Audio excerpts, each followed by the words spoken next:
Congress party जब महिला आरक्षण बिल लेकर आई थी 2010 में, तो उसने ओबीसी को उस कैटेगरी में नहीं रखा था।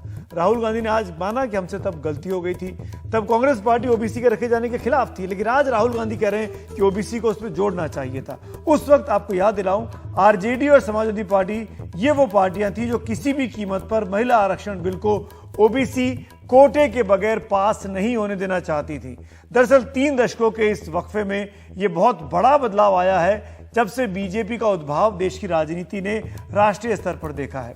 कुछ आंकड़े आपके सामने रखना चाहता हूं। ये वो आंकड़े हैं जो बताते हैं कि कैसे ओबीसी वोट बैंक खिसक गया इन ओबीसी पार्टियों से निकलकर और बीजेपी के पास चला गया। पिछले 5 चुनावों की बात करते हैं। 1999 का चुनाव सबसे पहले कांग्रेस के पास 23% ओबीसी वोट गिरा था, बीजेपी के पास अगर बात करें तो 24% का ओबीसी वोट बैंक था। अगर 2004 की बात करें तो 23% बीजेपी के पास था, 24% कांग्रेस के पास था।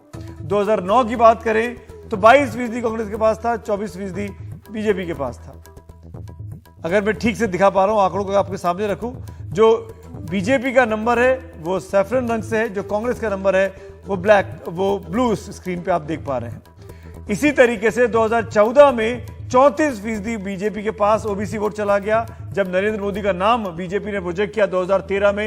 यानी मोदी ओबीसी थे तो ओबीसी वर्ग बहुत बड़ी संख्या में बीजेपी की तरफ आया और कांग्रेस का जो 24% था वो घटकर 15 पर आ गया।